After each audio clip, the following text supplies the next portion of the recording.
Hi! Ako si Captain Thyro ng Philippine College of Endocrinology, Diabetes and Metabolism. Samahan mo akong manood ng thyroid self-check video na ito. Ang thyroid gland ay isang maliit na glandula na hugis paru-paro at matatagpuan sa harapan ng leeg. Kahit maliit lang ito, malaki ang papel nito sa ating kalusugan.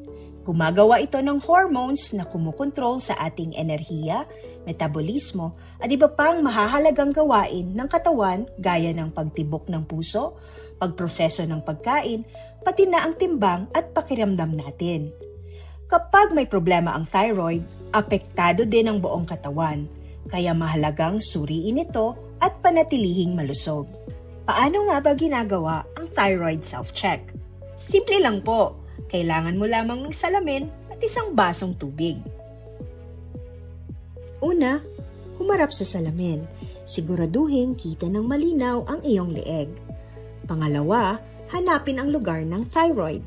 Ang thyroid ay nasa harapan ng leeg, sa ibaba ng Adam's apple at sa ibabaw ng collarbone.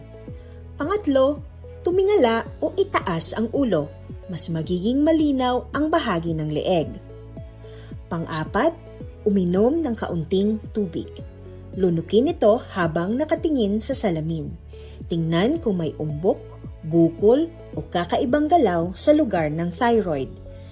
Kung may mapansin na bukol o pamamaga, magpatingin agad sa doktor.